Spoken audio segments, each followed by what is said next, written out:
தொகுதி பங்கீடு அமித்ஷா கணக்கு எடப்பாடி பழனிசாமி மறுப்பு என்ன போயிட்டு இருக்கு அவங்களுக்குள்ள அப்படிங்கிறதா. ஏன்னா இப்ப சமீபத்துல புதுக்கோட்டையில் மத்திய உள்துறை அமைச்சர் அமித்ஷாவின் உரையை நம்ம பார்த்தோம். அந்த நிகழ்ச்சியில பொதுவா மத்திய உள்துறை அமைச்சராகட்டும் இல்லை பிரதமர் நரேந்திர மோடி ஆகட்டும் தேர்தலுக்காக ஒவ்வொரு ஸ்டேட்டும் போகும்போது அங்க கூட்டணியெல்லாம் கன்ஃபார்ம் ஆகி கூட்டணி தலைவர்கள் எல்லாமே மேலே ஏறுவாங்க. அதே போலதான் தமிழ்நாட்டிலையும் அமித்ஷாவோ இல்லை பிரதமர் மோடியோ வருகை தரும்போது அவங்க நிகழ்ச்சி மாநாடு நடத்துறாங்க அப்படின்னா அந்த மேடையில கூட்டணி கட்சி தலைவர்களை எல்லாரும் ஒன்று சேர்த்து மேடை ஏற்றுவாங்க. அது மாதிரி ஒரு நிகழ்வுக்காக தான் அமித்ஷாவுடைய அந்த பயணமே தள்ளி போடப்பட்டது அப்படின்னா கூட சொல்லப்பட்டது. ஆனா இப்போ அது நிறைவேறிதா அப்படின்னு பார்த்தா அது கேள்விக்குறிதான். அமித்ஷா பொறுத்த வரைக்கும் கூட்டணியெல்லாம் இறுதி பண்ணி கூட்டணி தலைவர்களை ஒன்றாக மேடை ஏற்ற வேண்டும் அப்படிங்கிற ஒரு கணக்கு போட்டிருந்தாரு. ஆனா அந்த கணக்கு நடக்கல அப்படிங்கிறது நம்ம பார்த்தோம். ஒரு அதிருப்தியோட தான் அவர் டெல்லி திரும்பி போனார் அப்படின்னும் சொல்லப்படுது. அதை தொடர்ந்து தான் எடப்பாடி பழனிசாமியும் அவர் டெல்லி பயணமும் அமைந்தது, அமித்ஷாவை சந்தித்தது எல்லாமே. இப்போ இந்த நிலையில கூட்டணி பொறுத்த வரைக்கும் ஆட்சியில் பங்கு அப்படிங்கிறதுல பாஜக உறுதியா இருக்காங்க அப்படின்னு மாற்று கருத்தே கிடையாது. ஏன்னு பார்த்தோம்னா அதனாலதான் எடப்பாடி பழனிசாமி கூட தனிப்பெரும்பான்மையோட அதிமுக ஆட்சி அமைக்கும் சொல்லிட்டு இருக்காரு. தனிப்பெரும்பான்மையோட ஒருவேளை தனிப்பெரும்பான்மை இல்லாம போனா அதிமுக கூட்டணி ஜெயிக்கிறாங்க, ஆனா அதிமுகவுக்கு மட்டுமே தனிப்பெரும்பான்மை இல்லாம போனா ஆட்சியில் பங்கு அப்படிங்கிறதுல பாஜக விடுறதுக்கான வாய்ப்பே இல்லை. உறுதியாக ஆட்சியில் பங்கு அதிகாரத்தில் பங்கு நிற்பாங்க. இதுதான் அவருடைய ஐடியாவா இருக்கு. இதுக்கு அதிமுக சம்மதிக்காது.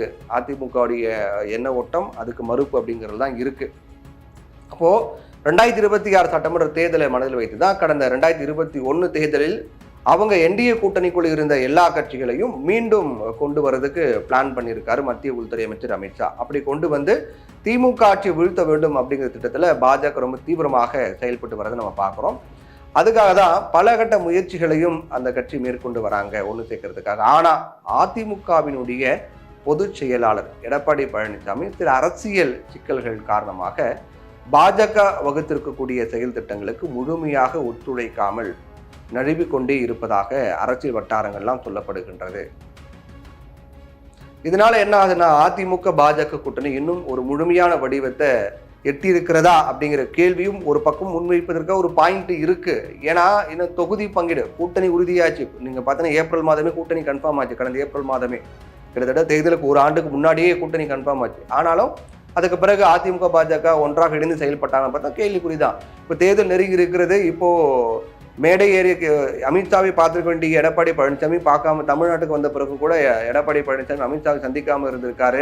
அதுக்கு பிறகு அவர் நேரடியாக டெல்லி போய் சந்தித்திருக்காரு. இதெல்லாம் எல்லாமே ஒரு ஒரு ஒரு குழப்பம் இருக்கிறதா, என்ன கணக்கு அப்படிங்கிற மாதிரி கேள்வி கேட்க ஒரு வாய்ப்பு உருவாக்கி கொடுத்துருக்கு அப்படிங்கிறதா பார்க்குறோம். மத்திய உள்துறை அமைச்சர் அமித்ஷா தமிழகத்திற்கு வந்தா தேசிய ஜனநாயக கூட்டணியில் இருக்கக்கூடிய எல்லா குழப்பங்களுக்கும் தீர்வு கிடைக்கும், தீர்வு எப்படியாவது அவர் கொண்டு வந்தார் அப்படிங்கிற ஒரு எதிர்பார்ப்பு அமித்ஷாவின் வருகைக்கு முன்பாக இருந்தது. அவர் தமிழகம் வந்தாரு. புதுக்கோட்டை நிகழ்ச்சியில் அதிமுக உள்ளிட்ட என்டிஏ கூட்டணி கட்சிகளுடைய தலைவர்கள்லாம் பங்கேற்பாங்க அப்படின்னும் அங்க கூட்டணி குறித்து ஒரு தெளிவான ஒரு அறிவிப்பு அதுக்கு முன்னாடியே உறுதியாகி தலைவர்கள்லாம் மேடை ஏறுவாங்க, பேசுவாங்க அப்படின்னு எதிர்பார்க்கப்பட்டது. ஆனா அங்க அந்த மாதிரி எதுவுமே நடக்கலைங்கிறது தான் ஒரு ஏமாற்றம் அவங்களுக்கு. இப்போ இதுக்கு காரணம் அதிமுகவினுடைய பொதுச் செயலாளர் எடப்பாடி பழனிசாமி தான் அப்படின்னும் சொல்லப்படுது. காரணம் டிடிவி தினகரன், ஓபிஎஸ் உள்ளிட்டவர்களை மீண்டும் கூட்டணிக்குள்ள கொண்டு வருவது குறித்து முடிவை இப்போதே எடுத்தாக வேண்டும் அப்படிங்கிற முடிவோடு தான் அமித்ஷா தமிழகம் வந்திருக்கார். தமிழகம் வந்த போது புதுக்கோட்டை நிகழ்ச்சியில் கலந்துக்கிட்டார், திருச்சியில பொங்கல் வைத்தார் இல்லையா. அதற்கு முன்பாக தமிழக வருகை முன்பாகவே நான் தமிழகம் வரும்போதே அதெல்லாம் ஓகே ஆயிடும், ஃபைனல் பண்ணிடணும் அப்படிங்கிற ஒரு முடிவோட தான் அவர் இருந்திருக்காரு. அதிமுக தங்களுக்கு 80 தொகுதிகளை ஒதுக்கணும் அப்படிங்கிற மாதிரியும் அந்த தொகுதிகளில் இருந்து கூட்டணி கட்சிகளுக்கு பாஜக தானே தொகுதியை பங்கிட்டு தரும் அப்படிங்கிற மாதிரியும் அவங்களுடைய கணக்கா இருந்திருக்கு. அதாவது டிடிவி தினகரன், ஓபிஎஸ், பாட்டாளி மக்கள் கட்சி, தேமுதிக உள்ளிட்ட கட்சிகளுடான பேச்சுவார்த்தைகளை பாஜக பார்த்துக்கிறோம் அப்படிங்கிற மாதிரி தான் அவங்களுக்கு திட்டம். இதுக்காக தான் அந்த கட்சிகளுக்கிட்ட கூட பாஜக முன்கூட்டியே பேசி அவங்களை காத்திருக்க வச்சிருந்தாங்க அப்படின்னு சொல்லப்படுது. அதனால தான் தேமுதிக இருக்கட்டும், பாமக, ராமதாஸ் தரப்பு, அன்புமணி தரப்பா இருக்கட்டும், அதே போல டிவி தினகரன், ஓபிஎஸ் எல்லாமே அப்படியே ஹோல்ட் பண்ணி வெயிட்டிங்ல இருக்காங்க அப்படின்னு அமித்ஷா சொன்ன வாக்குறுதியால தான், அமித்ஷா சொன்னதுக்காக தான் அப்படியே ஹோல்டாக இருக்காங்க அப்படின்னும் சொல்லப்படுது.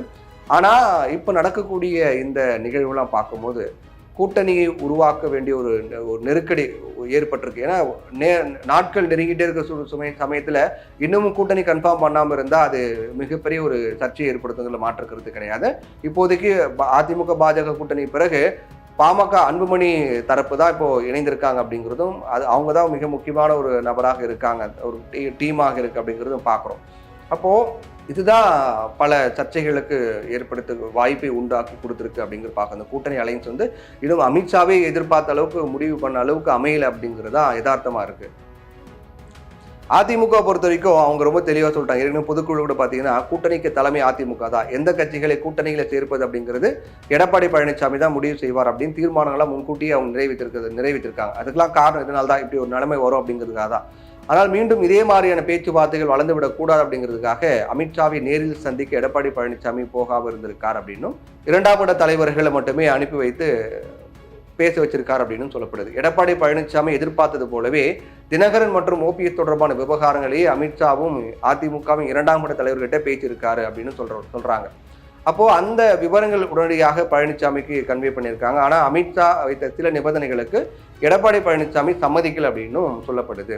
இப்போ இந்த தகவலை மீண்டும் அமித்ஷா கிட்ட எடுத்து போயிட்டு விளக்கி இருக்காரு அதிமுக இரண்டாம் கட்ட தலைவர்கள்லாம். இந்த மாதிரி பேச்சுவார்த்தைகள் அப்படிங்கிறது நீண்டுகிட்டே போறதால ஒரு முடிவுக்கு வர முடியாம போனதை நம்ம பார்த்துக்கிட்டு இருக்கோம். அப்போ முடிவுக்கு வர முடியாம போய் அதுக்கு பிறகுதான் திருச்சியில பொங்கல் வைக்கும் விழாவில் கலந்துக்கிட்டு அரசியல் ரீதியான எந்த முடிவு எடுக்காம டெல்லி திரும்பியிருக்காரு அமித்ஷா. அதுக்கு பிறகுதான் அமித்ஷாவை போய் சந்தித்திருக்காரு எடப்பாடி பழனிசாமி. அந்த சந்திப்புக்கு பிறகுதான் அவர் பேசியிருக்காரு. அப்போ என்ன சொல்லியிருக்காரு அப்படின்னு நம்ம ஏற்கனவே பார்த்தோம். அதாவது டிடி தினகரன் பொறுத்த வரைக்கும் வாய்ப்பு இருக்கு அப்படிங்கிற மாதிரி பேசினவர் ஓபிஎஸ் சசிகலாக்கெல்லாம் வாய்ப்பே இல்லை அப்படிங்கிற மாதிரி சொல்லியிருக்காரு.